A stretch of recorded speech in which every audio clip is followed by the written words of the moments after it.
세계 명작 동화 오즈의 오즈마 공주. 도로시는 헨리 아저씨와 배를 타고 여행을 하고 있었어요. 오스트레일리아까지 가는 긴 여행이 계속되던 어느 날 갑자기 폭풍이 몰아쳤어요. 높은 파도 때문에 배는 이리저리 심하게 흔들렸죠. 도로시는 배 안에서 이리저리 밀려다니다가 헨리 아저씨를 잃어버리고 말았죠. 아저씨! 아저씨! 도로시는 위험을 무릅쓰고 헨리 아저씨를 찾아 나섰어요. 그때 저쪽에서 사람이 보이는 것 같았죠. 헨리 아저씨다! 도로시는 밧줄을 잡고 가까이 다가갔죠. 그런데 헨리 아저씨가 아니라 닭장 위에 노란 닭이 한 마리 있었어요. 아저씨는 어디로 가셨을까? 도로시가 한숨을 쉬는 순간 큰 파도가 밀려와 배를 덮쳤어요. 도로시와 닭은 파도에 휩쓸려 바다로 떨어지고 말았죠. 사람 살려요! 사람 살려요! 도로시는 안간힘을 쓰며 닭장에 매달렸기 때문에 물속으로는 가라앉지 않았어요. 도로시와 닭은 닭장에 올라탄 채 파도에 흔들렸어요. 얼마 후 파도는 잠잠해졌지만 도로시가 타고 왔던 배는 어디에도 보이지 않았습니다. 이 넓은 바다 위에 도로시와 닭만 남은 것이었죠. 주위는 점점 어두워지기 시작하였습니다.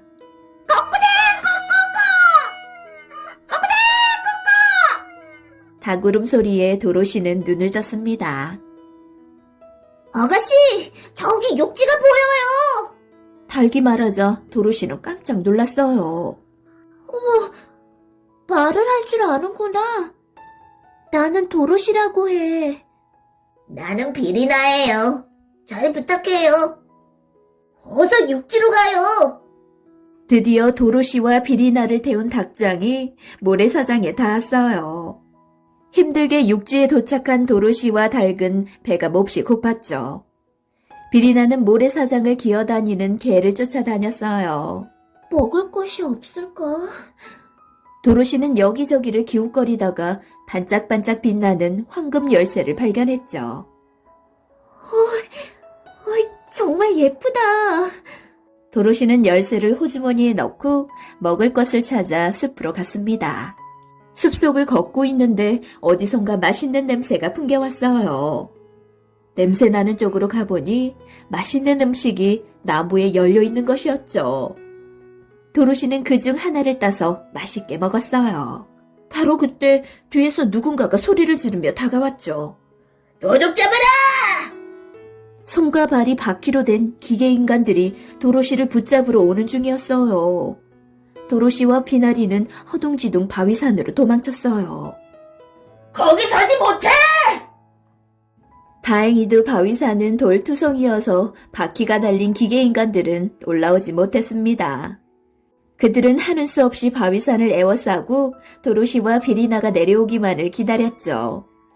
산을 내려갈 수 없게 된 도로시는 바위문에 열쇠구멍이 있는 것을 보고 모래사장에서 주었던 황금 열쇠를 꽂아보았죠. 찰카닥!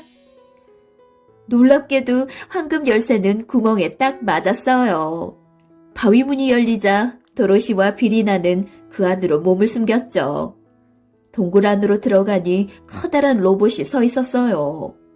로봇의 목에는 카드가 걸려 있었어요. 왼쪽 태엽을 감으면 생각할 수 있고 오른쪽 태엽을 감으면 말할 수 있습니다. 그리고 등에 태엽을 감으면 움직일 수가 있어요. 카드를 읽은 도로시는 3개의 태엽을 모두 감았어요. 그러자 로봇이 말하기 시작했죠. 태엽을 감아주셔서 고맙습니다. 저는 이 나라의 왕비님을 모시는 똑딱이입니다. 도로시가 똑딱이에게 동굴에 갇혀있는 까닭을 물었어요.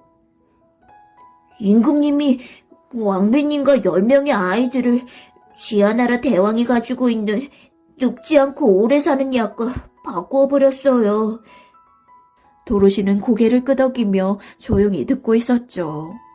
그런데 약은 가짜였어요. 결국 임금님은 괴로워하다가 바다에 빠져 죽고 왕비님과 아이들은 지하나라 대왕이 마법을 부려 조각으로 변하고 말았습니다. 제발 그분들을 살려주세요. 도로시는 똑딱이와 함께 바위산을 내려갔습니다. 바위산 아래에는 기계인간들이 기다리고 있었죠. 그러나 똑딱이가 잘 막아주었어요. 기계인간들은 모두 항복하고 말았어요. 도로시 일행은 기계인간들을 앞세워 왕비와 10명의 아이들이 살았던 성으로 갔습니다. 성에는 랑기디아 공주가 있었습니다. 공주는 멋부리는 것을 좋아하여 매일 다른 머리로 바꾸며 살고 있었죠. 랑기디아 공주는 도로시를 보자 말을 걸었습니다. 참 예쁜 아이구나. 너의 머리와 내 머리를 바꾸면 어떻겠니? 도로시는 깜짝 놀라 손을 내저었어요. 싫어요. 나는 내 얼굴이 제일 좋아요. 이런, 감히 내 부탁을 거절해? 건방진 아이로군. 화가 난 랑기디아 공주는 도로시 일행을 감옥에 가두었습니다. 이런 데 갇혀있으면 왕비님과 아이들을 구할 수가 없잖아. 똑딱이도 태엽이 다 풀려 더 이상 움직일 수가 없었어요. 도로시, 창밖을 봐요. 비리나의 말에 도로시가 창밖을 내다보았죠. 호수아비님과 사자님과 나무꾼님이 이쪽으로 오고 있네. 나를 도와주려고 온 것이 틀림없어. 사실 오즈마 공주가 그들과 함께 불쌍한 왕비와 10명의 아이들을 구하기 위해 오는 것이었죠. 여기에요. 호수아비님, 사자님, 나무꾼님. 저 도로시예요. 살려주세요. 도로시는 큰 소리로 살려달라고 외쳤죠. 도로시의 목소리다. 어디 있는 거지? 그때 사자가 감옥에 갇혀 소리치고 있는 도로시를 발견하고 성 안으로 뛰어들어갔죠. 사자가 나타났어. 살려줘. 사자를 보고 겁에 질린 랑기디아 공주는 도로시 일행을 감옥에서 풀어주었습니다. 도로시는 오랜만에 만난 사자와 나무꾼과 허수아비를 얼싸안고 기뻐하였죠. 그리고 공주에게 고맙다는 인사를 했죠. 아니에요. 우리는 단지 불쌍한 왕비를 구하려고 오던 중이었어요. 도로시는 지금까지 있었던 일을 오즈마 공주에게 모두 이야기했어요. 그리고 함께 지하나라 대왕이 있는 성으로 갔습니다. 바위산을 넘고 깊은 골짜기를 지나 드디어 지하나라의 성에 닿았습니다. 대왕님께 부탁이 있어서 왔어요. 그러자 굳게 닫혀있던 문이 열렸습니다. 일행은 조심조심 주변을 살피며 성 안으로 들어갔죠. 성은 온갖 보석으로 번쩍번쩍 빛나고 있었어요. 너에게 무슨 볼일이 있어서 왔느냐? 대왕이 무서운 얼굴로 소리를 질렀어요. 그러자 오즈마 공주가 당당하게 말했어요. 당신이 마법을 써서 조각으로 만든 왕비님과 10명의 아이들을 본래대로 되돌려 놓으세요. 지하나라 대왕은 화가 나서 말했죠. 내가 감히 나에게 명령을 내리다니! 너희들 모두 노예로 만들어버릴 테다! 저걸 봐라! 대왕이 가리키는 것을 보니 넓은 동굴 속에서 노예들이 병사들의 감시를 받으며 여러 가지 보석들을 캐고 있었죠. 병사들의 수가 엄청나게 많아서 모두 힘을 합쳐도 도저히 당할 수가 없을 것 같았어요. 그때 지하나라 대왕이 말했죠. 여기까지 찾아온 용기를 보아서 한번 기회를 주마. 성 안에 있는 조각품 중에서 11개를 골라 에바라고 말하여라.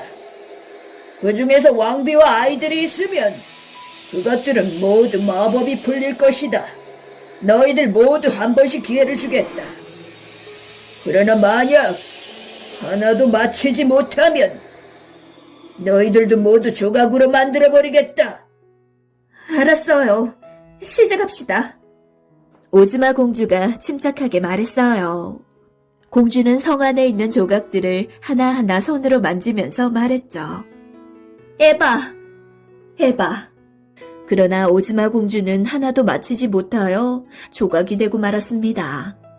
허수아비와 나무꾼도 해보았지만 모두 실패하여 조각이 되고 말았어요. 이번에는 내 차례다. 에바! 도로시가 고른 조각은 왕자로 돌아왔어요. 왕자님이네. 내가 맞추었어. 구해줘서 고마워요, 아가씨. 이 모습을 마법의 구슬로 보고 있던 대왕이 혼잣말을 했어요. 어쩌다가 맞았을 뿐이야. 왕비와 아이들의 조각이 모두 보라색이라는 것은 아무도 모를 거야. 그러나 비리나가 대왕의 의자 밑에 숨어 있다가 이 말을 엿들었죠. 알았다! 비리나는 의자 밑에서 살그머니 빠져나와 조각이 있는 곳으로 갔습니다. 비리나는 보라색 조각들만 만지며 소리쳤어요. 먼저 이것부터 에바! 이것도 에바! 에바! 그러자 왕비와 아이들 그리고 오즈마 공주와 허수아비 나무꾼은 모두 본래의 모습으로 돌아왔습니다. 비리나, 너는 천재야. 도로시와 일행들로부터 칭찬을 듣고 비리나는 기뻐했어요. 자, 이제 돌아가요. 왕비와 도로시 일행이 떠나려고 하자 지하나라 대왕은 약속을 어기고 병사들에게 명령을 내렸습니다. 뭐들 하느냐? 이놈들을 잡아 가두어라! 화가 난 도로시는 비리나가 낳은 달걀을 대왕의 얼굴에 던졌어요. 대왕은 당황하여 손을 내저었어요. 눈에 보이지 않아! 그 틈에 도로시는 대왕이 차고 있던 마법의 허리띠를 빼앗았죠. 허리띠를 빼앗긴 대왕은 마법을 쓸 수가 없었어요. 이제 두 번 다시 나쁜 짓을 하지 않겠으니 용서해 주십시오. 대왕은 진심으로 용서를 빌었어요. 대왕에게서 풀려난 노예들도 모두 기뻐했습니다. 도로시는 오즈마 공주가 가르쳐주는 대로 마법의 허리띠에게 부탁을 했어요. 오스트레일리아까지 데려다 주세요. 도로시는 하늘을 날아 헨리 아저씨 곁으로 무사히 돌아갔습니다.